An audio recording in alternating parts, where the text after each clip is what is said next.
Dr. Peter. My name is Rena Maguire, you've heard. Still having to get used to the doctor thing, it's very hard to get used to. Whenever I was wee, a quick anecdote, growing up down in South Armagh, and my pony Herbie, who was the devil himself possibly, and myself used to pretend that we were fighting the Tyne single-handedly, Scaha and God knows what. Stole my auntie's curtains once to wrap around his cloak, got the rounds of the kitchen for it, never did it again. But the love for the Ulster cycle, I think, remained there. But to me, they've always been brilliant stories. And I didn't actually think that whenever I started to do this PhD, that the research would start to bring me right bang into the heartland of the Tyne, the Dunshankas, the Annals of the Four Masters, the whole whack, because to me they were stories of my childhood.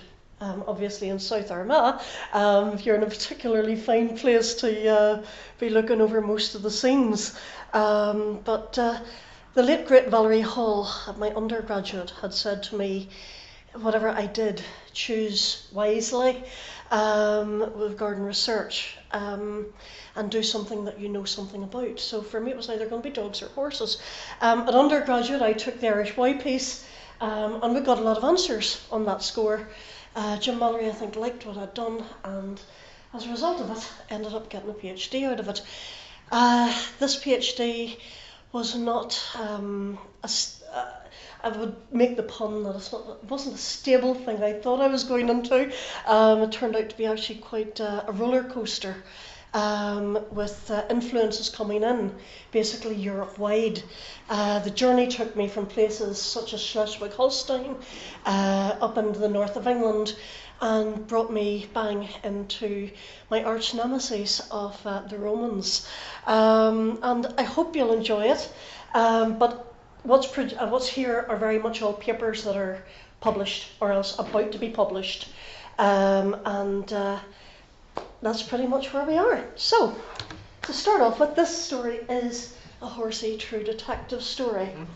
Now, whenever things are coming out, we attack, we have lots of it, but we don't have a full understanding of how it was used, why it was used, or maybe most importantly, when it was used. Now, the late great Barry Raftery in pagan Celtic Ireland referred to in his book as the Iron Age culture as being the invisible people, and I think that phrase has been literally beaten to death. I'm beating it to death one more time. If you've been around stables through most of your life, you'll know that you don't get called your own name. You get called, there's Roxy's mummy, or there's Ferdy's daddy, or whatever. And you'll see the horse first before you see the person, who's usually around somewhere in the stable doing something. And using that principle, that was actually what I decided to do, which was to let the artifacts speak for themselves, rather than to go by any past conceptions.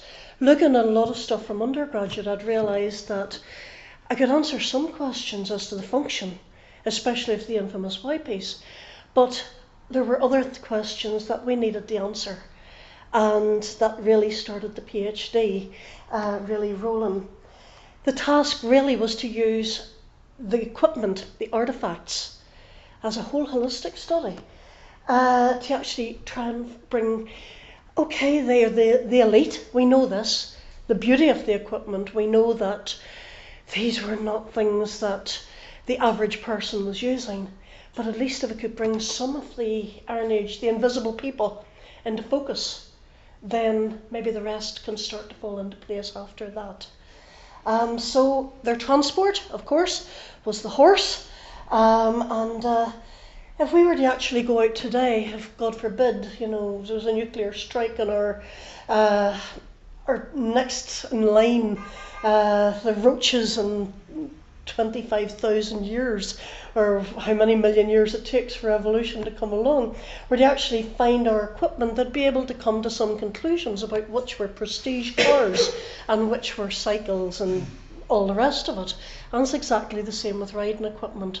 And a lot of people don't realise in the fact that the kind of bits and the kind of tack that you use says an awful lot about what you want a horse to actually do.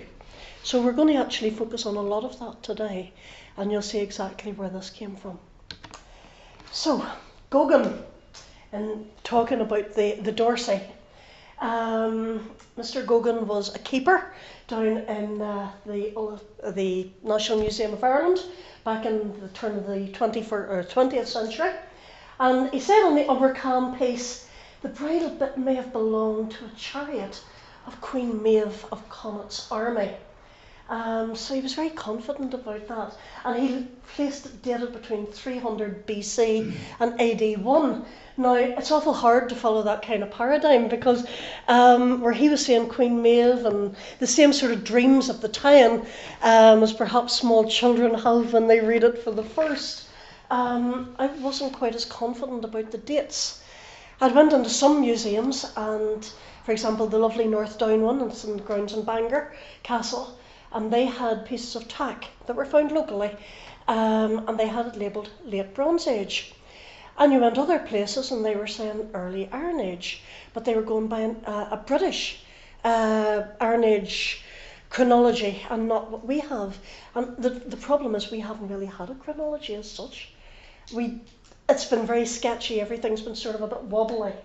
So the choice was to let the objects do the talking.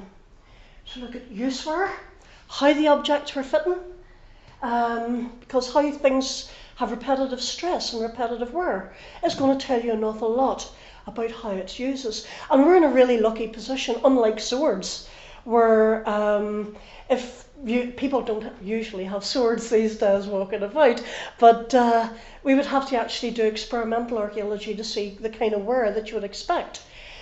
With riding equipment, we've got something a bit easier now. It's not 100% because the metals that we use today are slightly different from what they would have been using then.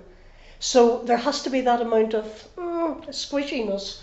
But we used metal analysis via PXRF to look at how they were being made, and would that actually, the alloys that were being used, would that actually affect the use wear?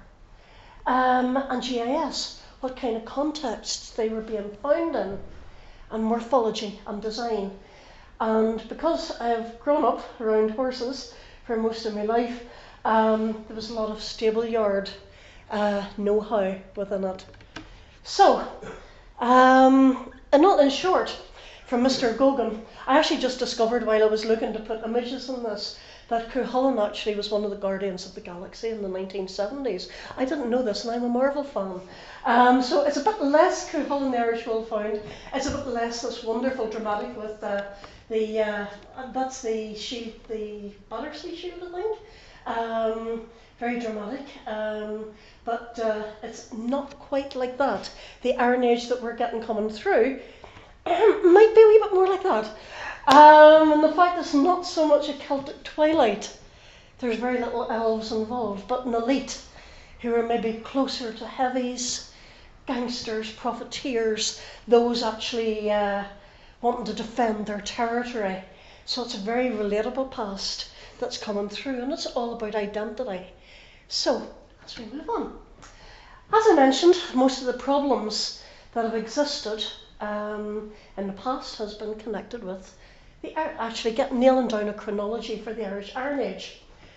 We have this, which was worked through by Katrina Becker down in Cork, and I'd certainly pretty much be happy with the direction in which she's pushed this. Your developed Iron Age, whenever you get all your lovely list of Crocker stuff, 400 BC to AD 1. Well, there really is no AD 1. It's the AD 1 we've had this big question mark about, to what stage do things start changing. The late Iron Age has been classified from that mysterious 0.0 to about 400, 432 patrician influences Christianity coming in. So we have really had something a bit, it's not very nuanced. It hasn't allowed for an awful lot of the peculiarities that are going on, or what our nearest neighbours in both Britain and Europe have been doing. So what part of what I did was to actually compare a lot of the tack from Germania and Latin and European stuff, and of course British as well. Now, British chronology, they of course get your Middle Iron Age running from pre-100 BC, and then your Late Iron Age from about 80 to 20 BC, pre-conquest of Rome from 20 BC right up to your AD 40, and then of course the early Roman AD 40 to around 65. This was Chris Gosden's stuff from the British Museum Celtic Art Database. And I don't think it's too far off from what I've seen, but you know, somebody else could come along with something new. AD 70 and onward, you've got various declines and changes. And what happens in the colonies, of course, with Rome is depending on what's happening across Europe. You've got the Marcomannic Wars, you've got the Imperium Galliarum, the whole whack. And of course, that trade supplies and God knows what start to affect the Roman colonies, for want of a better word. So we know that these folks have got reasonably solid chronology, but we haven't had that. And I think to be able to place these things in their right time, were they, as Gorgon said, you know, your Queen Maeve 300 BC and all the rest of it, the Age of Heroes, or in other words, did they belong up here, or did they belong down here somewhere? There was really no idea. So,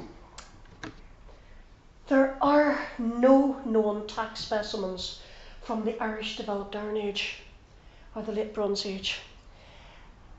As you've got English stuff, obviously, and British, like wet wine, garden slack, you've got washing brow over in Lincolnshire, heathery burn in Durham, you've got all these.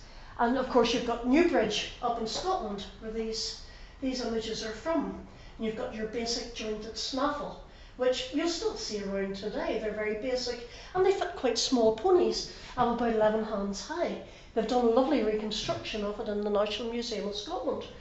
But we don't seem to have anything that is of that ilk.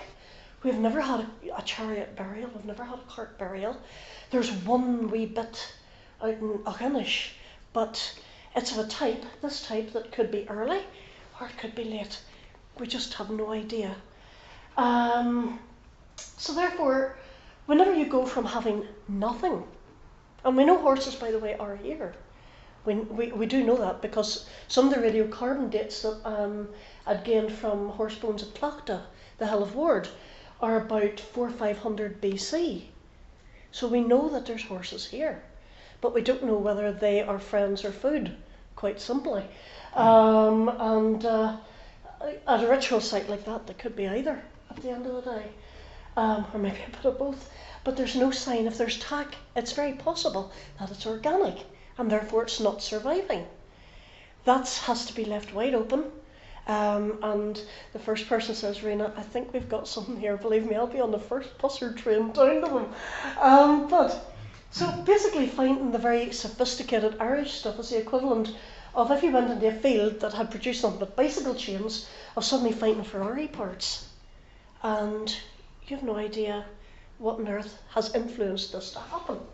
So Raftery had speculated back in 1974 that the impetus for the creation of the bits and the hackamores in Ireland must have happened. The impetus was fast, but then we started to adopt them because there really isn't anything like them in most of Europe. So insular innovation taking over, and they wanted to inject their own personality and their own culture actually onto them. But we didn't know what the impetus was, and we don't know what the impetus was because we didn't have a chronology. So it just kept going round and round in vicious circles. So now we're getting into the whole idea of tack. Anybody here used to horses or driving? Yeah, then you'll be absolutely grand. Tack is designed and fitted and used for specific types of horses and types of jobs, riding and driving, and also to correct behaviour. And that's where things like hackamores, martingales, etc. come from. Because if you've got horses that throw their heads up, you have all sorts of stuff that'll bring the head down, that it receives and accepts the bit. Because the bit, of course, is how you control the horse. Or if you choose not to use a bit, you still have to have some, well, you don't have to, and quite a lot of cultures didn't. But it helps if you can actually use this. So if you're riding, it's very straightforward. It's all to do with what they call the riding aids. We'll touch on that in a few minutes. And of course, the use for this, which is very direct contact with a bit, is going to be slightly different. And these are much more simple bits that you would use for riding. If, in fact, whenever you're looking at a driving assemblage, it's an awful lot more complex because there's other factors that you have to bring in. So you have sometimes really severe things like the floating snaffle. Believe it or not, there's these are actually, you'll see quite a lot of these in the northern Germany and also in Iberia. You actually see quite a lot of these, and I would suspect that with the chain under them, they are indeed driving bits. A place called Husby has exactly a pair of these. You've got the Liverpool driving bit, and that's mostly what's used. And all of these are for a purpose. So what's the difference between a riding and driving bit, and why? Well, when you're driving, I want you to think about it. It's only through your hands and your voice and a whip that you're guiding. So they tend to actually put a stronger bit. Now, not always, because if you're in a small sulky where it's very, very straight communication and you're bang on, you'll quite often get even use wear because it's the equivalent of driving or riding. However, whenever it gets more complicated, whenever you've got lots and lots of different reins coming up, and if you're having to sit towards the side, you're going to have very different dynamics of how use wear is going to happen with driving. And we're going to come to that in just one wee minute. If you have more than one horse, one is likely to be a lead horse and be an awful lot more of a puller than the other, which will follow. Remember, horses are herd animals. So there's a lot of considerations about how the horse is harnessed to a cart and pulls. You've got to think about how pressure's taken off, what kind of breastplate, what kind of hame, and all that. As you see from the Caesarean thing, it's really quite complex and really quite nasty. It's not nice. Whereas the Scythian piece, you'll see, it's recognisable from what we're doing today. So, into use wear. Okay, this is a reconstruction of the Arras in England. They've done a beautiful job with this, but I wouldn't like to be in her job, just up and these. You'll see that already you've got one horse pulling, one with the lead horse, and you've got one that's perhaps a little more tranquil. Again, if this was to be a working chariot, continually going on, you would see very different patterns of use wear on the mouthpieces. And that's a surefire giveaway. If you see certain wear that you're looking at a driving assemblage rather than riding, if they're both even, you've got to keep that a possibility that you've got something like this, where you've got a small light buggy and people who obviously know what they're doing. And I think that shows the sort of force forward that you're dealing with and why you're using. There's a big Liverpool snaffle in, which is very different from what's being used here, which is just your basic plain single joint snaffle. Just to show you how complex it can get, whenever people talk about turrets and chariotry, these are turrets. And the rein goes from here, hooks into a hame hook, goes on through, down to the crupper. So you can imagine that the use wear of this is going to look really, really different from if you just are simply sitting riding a horse. Now, just to point out, with riding, it's all about instant contact. It's to do with the legs, the hands, the seat, the voice. And there's an entire industry which charges people a great deal of money to get the perfect position, in that you basically become as one, that you don't actually need stirrups. And technically, if you wanted to show off, you probably don't need reins either, if your seat and your legs are strong enough. But we know that these people, whenever they were creating the beautiful bits, wanted to show off because they are quite exquisite. So just to point out to you what I mean by this bloke, I thought had one of the most perfect positions in bareback that I've ever seen. The ways you communicate with a horse in riding is through the spine, through the hands, through the seat, and the leg. And that's a very, very direct way. And if you look at it, he's not actually using a bit. He's using what I would call a halter. And again, there's other forms of bitless bridles, which are called bosals. And that's what we're going to move into next. And that's actually about the Y-piece. So that pretty much gives you an idea. Remember that even in, whenever King John's lads come over in the Middle Ages, and they give one of the Irish kings this huge steed, and it's all decked out in medieval stuff, and the recipient says, "Get that muck off it, I can't ride, men don't ride like that." And he rides this massive horse bareback, because that's how they did it. Technically you don't need, but the balance of the bridle again would tell us a lot about the kind of seat that, so use-wear was absolutely vital to understanding what they wanted the horses of the Iron Age to do. So again, measurements, just to show you actually what part stays outside. An awful lot of archaeology has forgotten that you don't measure a bit right along like that. The functional mouthpiece is a couple of centimetres away from the hole, that actually where your ring. You measure it from, and it's very much a tactile thing. You're measuring from a wee bit in to across, because you don't want to nip the outside of the horse's mouth. So, use-wear can tell an awful lot. Whenever I'm talking about ring, if you're driving, it'll be the ring that will get a lot of uneven wear, and mouthpiece as well. A horse that's not comfortable will also have a lot of bite marks, huge bite marks, if it's not happy. A happy horse will accept the bit and will work with that. And you've got this wee link here as well, which you see a lot of actually in the Irish Iron Age stuff. Now none of this is infallible, because we're dealing with flesh and blood creatures, but it's a general guide.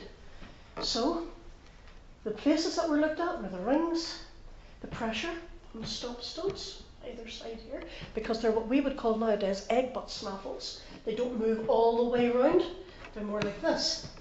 They'll move partially. Looking at cannons, these are the cannons, yeah. Wanted to see, is the use-wear even or uneven there?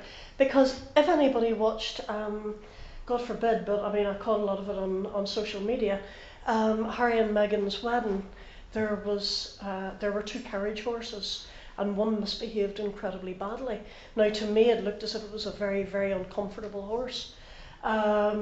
If that was to persist, that would obviously show that pulling to one side would show in the wear of the mouthpiece.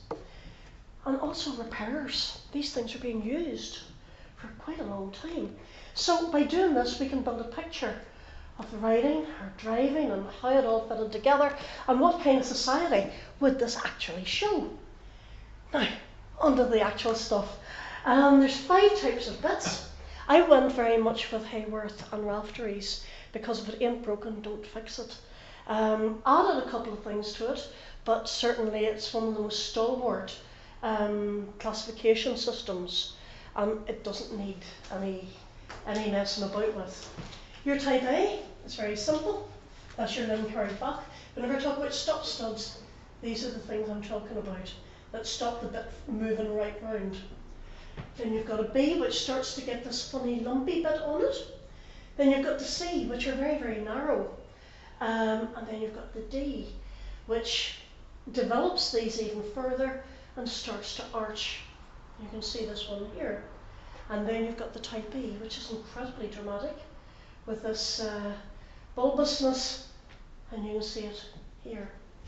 Now, we also have lots of un-Irish things to the point of where we've no idea what's going on, but those are questions to be answered in the future.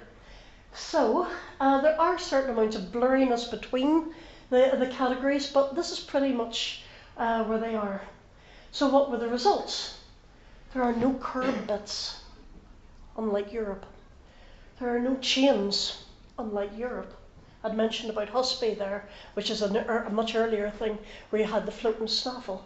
And it has a chain underneath it to hold it in place. You're not getting any of that here. There's no full cheek. That's the big bars that you see with Viking horses, the great big bars with the big Gaelic cheek pieces that are like wings coming out. You don't get that. And also you'll see a lot of that in the Mediterranean. Everything is a snaffle of some sort, and almost all of them are even wear. So it's pretty much implying that riding was how to go, although there are a small amount of evidence that would suggest that vehicles were present, but we haven't found them yet. I live in hope. I'd be very, very interested to see. So, now we talked about bitless systems and the famous Irish Y-piece, or the Y-shaped leading pendant, or all the funny permutations, and nobody was ever able to say, why would you want to lead a horse about that much? Especially considering that there's wear on almost all of them. So back in 1868, Carl Engelhardt up in Thorsberg had started taking up these peculiar objects here. Yeah. These are, you can move these out, this wee ring here sort of connects, and then you've got like a tag that comes down. Somewhere resembles a very large spur, and this kind is of a rare occurrence in Denmark. In Ireland, however, they are frequently found in somewhat similar forms, and Sir William Wilde is of the opinion that they may have been slung from the rings of the bridle bit, or were attached beneath a horse's jowls. And this is an Irish Y-piece. This was quite a happy piece to find, because it had been believed lost for about 50 years. It seems that somebody in the British Museum had rescued it from the University of Cambridge, and we've actually found its matching pair. We can pretty much safely say that it's probably a pair from Mullingar. And it has a bend at the end of it. You'll see this almost in all of these things, and there is actually a balance reason for this, for probably what they're being used for. So with Denmark and northern Germany's Roman Iron Age, we've got, they are very lucky. They have artifacts that can back things up, and we have no genuine idea still. We're right back to the dates as to what date the Irish objects actually are. Are they contemporary with these? Are these before? Are these after? We just didn't know. So, again, the whole idea of there's gentle friction wear on the Irish stuff, just as there is on this, but on the wee apertures here, and there's only one way they can actually fit, and that's hanging down from the horse. A lovely lady down in Kerry had theorised a while back. She had Kerry bog ponies, and she made one of these. She believed they fitted like the Assyrians, you know, with the headgear, and that somehow you were going to tie all these feathers onto it. And she took lovely photographs, and she walked away, and he was like a little king. Well, he was a lovely pony. But the problem is these things are quite heavy. They're quite solid metal. And if a horse was to bring its head back, it's going to put your eye out. Not practical if in any situation. They'd need lots and lots of weighting down if you were to wear them upright.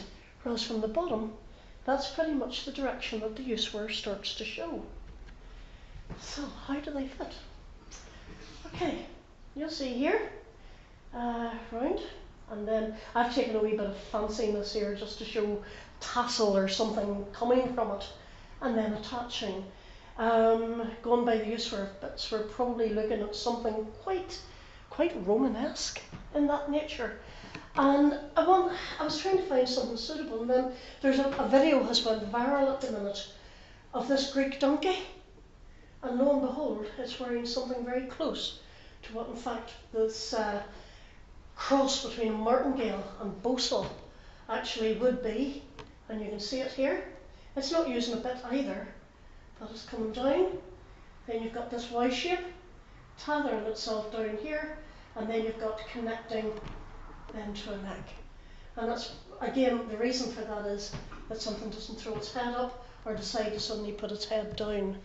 That would seem to be pretty much the basis, certainly of how the Kilberg in northern Germany work, and probably roughly how the Irish ones did as well, but I don't think they relied too much on them. I think they were probably mostly for show. Now, the Winchester piece. This paper is currently being peer reviewed, but it was calibrated. I was on social media, I was on Twitter, and my friend Terry O'Hagan, who's ex-UCD, contacted me and said, I think you better look at what's coming out of the ground at the moment over in Winchester in Durham. And I sort of squeaked rather excitedly because I went, no, it couldn't be. No, yes it was. So I was like, no, move it to the side. And the poor bloke, Pets, who was taking the stuff out, was like, I have no idea what's going on here, just I'm moving things. He went, oh look, there's a wee bit of leather there. I went, I'll be over. When suits you to come and get it radiocarbon dated? Which we did, and found that its calibrated dates are anywhere between 46 BC and AD 64. Remember, leather's probably going to be a bit older than the equipment itself. Why would it be up in northern England? Because it is actually a hybrid between the Germanic piece and the Irish stuff. Well, the Cuneus Frissorum, who made up the Batavi, the Frisia and Frisiavoni tribes, and they of course were very famous for being horsey. They were supposedly the ones who swam their horses across to Anglesey and caused hell there. However, they went north after that. And we know that they were stationed in Durham sometime during the mid-1st century AD. The Kelberg, this is actually the only hybrid white piece thing that actually exists in Britain. That's hopefully maybe museums will find some lying in corners. But we knew then that there was something that had to be done, and that was to actually start looking at what the metal was made of. Because now we had something that suggested that there was a beginning date for the white piece, which is somewhere between 46 and 64 BC to AD. Now, after reading a lot of stuff and being helped by a wonderful bloke called David Dungworth, the Ulster Museum let me loose upon their collection. And what we could scrape down, we did. And we used PXRF, which will give a diagnostic. It's not exact. You can only get exact with chemical analysis. But this gave us an idea of the kind of metals that were in the alloys.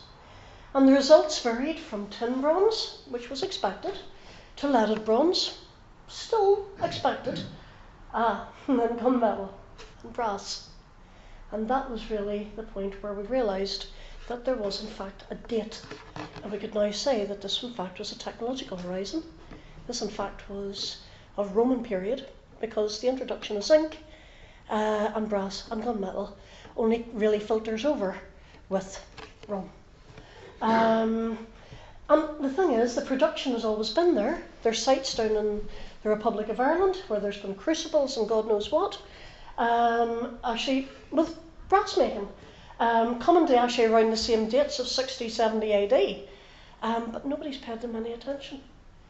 So, by assessing what the Ulster Museum collection had, and it is only the Ulster Museum, there's all the other collections that have to be gone through, we're seeing patterns very similar to Northern Britain, but we won't know exactly until we actually start taking proper drilling samples and actually seeing what's going on and how accurate the PXRF actually was.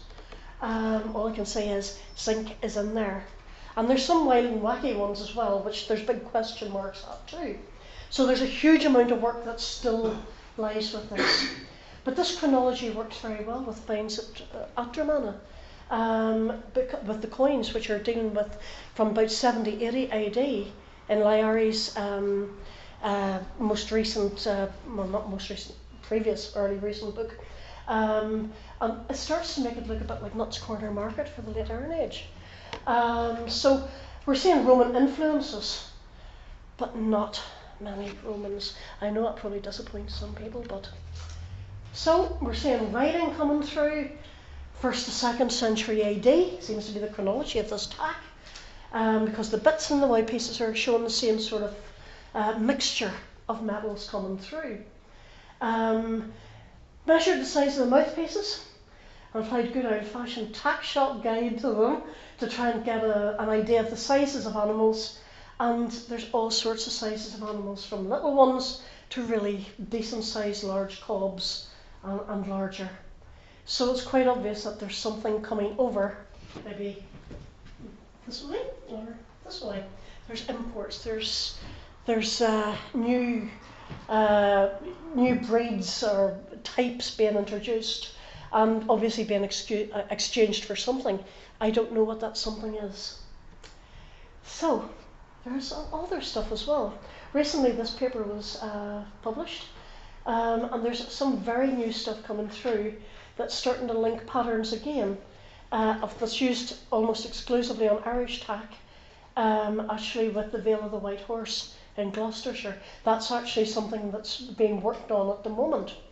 The Lincolnshire Witham Shield, with its beautiful, I've pared this down quite far. You can see this little critter and its ears or horns. It could be a cow, it could be a horse, it could be a deer, and with this like solar symbol on its head. And that's about 300, 200 BC. The symbol is not used then for a very, very long time. This is from the east of England, over in Lincolnshire. And then it starts to appear upon white pieces, type 2As, the big brocky ones that I showed you earlier. It starts to see, you can see the wee face and the solar symbol. So what's the link? Why do they want to start reusing the symbol after about 200-300 years? There's no idea what's going on. And again, the mouthpieces are actually showing as well Roman apotropaic symbols. Is it nostalgia? Is it for a premillennial tension? Just please, if we take on the old gods, will the Romans please go away? It's quite clear that there's a taking of old identities and manipulating them into something. Maybe foundation myths is very possible. But it certainly seems to, and you see this actually today. My daughter tells me about a thing called Vaporwave, which is where they take 1970s style recording digital, and it's to make it sound like a more golden time. My daughter talks about the 80s as if it was, like Tiernan Oak, it was the land of happiness. No, I mean, it wasn't very nice, I mean, there's a lot of things about the 80s that I remember quite brutal, but to her it's a time of optimism. And whenever they adopt styles and fashions of music, of symbols, again, even with vinyl, it's adopting technology of the past and designs of the past and bringing them into here and now, but it's never quite the same, any more than these are actually quite the same. And by the way, you'll find this for late Iron Age as well, in 2 episodes, or 2 particular sites up in along the border of North England, Northumberland direction. So there's something certainly which is very, very peculiar going on. Again, the eyes shape of these are identical, and these are the stop studs of type B bit, and they're identical to what you're seeing on these Heidelberg idols, which again are much earlier. So the late Irish Iron Age becomes a total melting pot of designs that they're taking from everywhere, but no, we can't answer why. Again, this is a type E. Now, in some ways, the slogan on this was with Richard Warner and also with Job, who had said that there was a similarity to Romano-British fibula, the dragonesque. But some people call that dragonesque also to be stylized phallic symbols. And I'm not going to labour the point with this, but I would just point out in the fact that you've got this, and these, and these. But this is inside the horse's mouth. You won't see that unless you are in fact the person saddling up. So we've got something here, but on the outside you've got all the squiggly wiggly Latin derivative stuff, like Listen to Crocker and all the rest of it. They, for want of a better word, might come out in hives at the name of it, Celtic identity.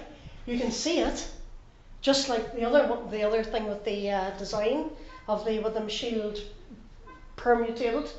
you can see it on the outside, but what's going on the inside starts to look awfully derivative Roman. This paper also is in peer review at the moment, but we shall see what happens there. So, what we're starting to see, and this was a very strange time to be writing this, whenever identities, dual identities, are so prevalent in so many people's minds with Brexit. And the fact that I have friends who would staunchly classify themselves as British, but because their great granny twice removed was Irish, they're suddenly applying for Irish passports. You get people harking to a different identity than what perhaps their nationality would suggest.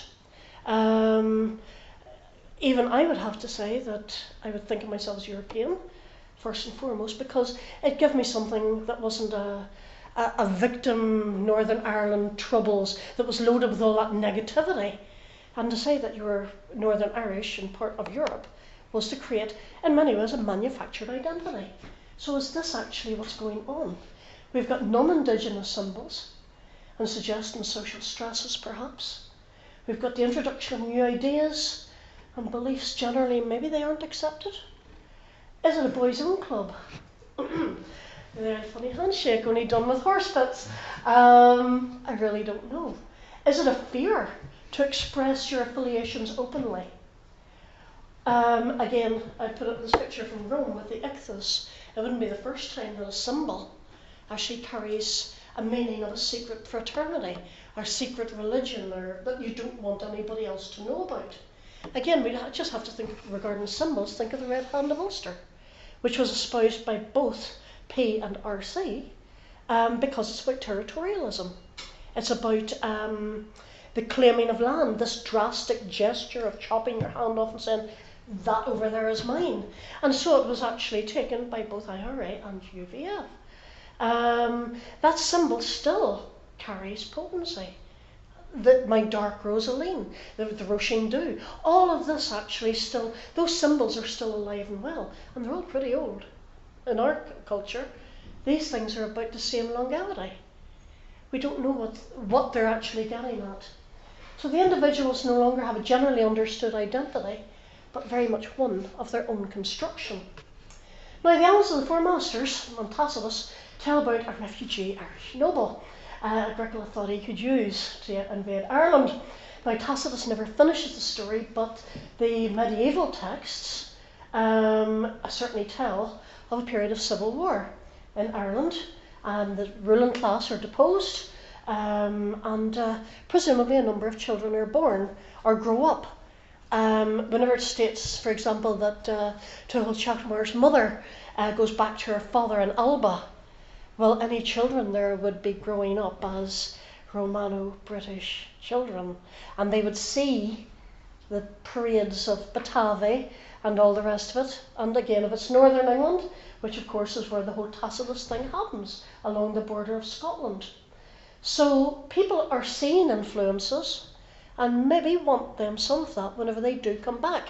And when they come back with firepower, which is Roman. They come back with very Roman ideas, but they know that the general population will not accept any of the scariness of those nasty Romans. So the late Iron Age then starts to look as if it's about, let's go with AD 50 to about AD 200, but let's give it a bit of wiggle room either side. Later than this is the true unknown, the early medieval, the stagger into the early medieval. We have no idea what's happening there at all. If you want to look at a dark age, that's where it is. The hybrid objects, the new technologies, we're starting to unmask. It isn't Spider-Man, it's that weakling brat Peter Parker. That's in fact, we're starting the invisible people. Perhaps are starting to come into view. And it's maybe not the heroic, Cuchulainn heroic big lads that past antiquarians want. I'm sure Mr. Gorgon is spinning in his grave. But perhaps it's an awful lot more human and an awful lot more relatable. Thank you for your attention.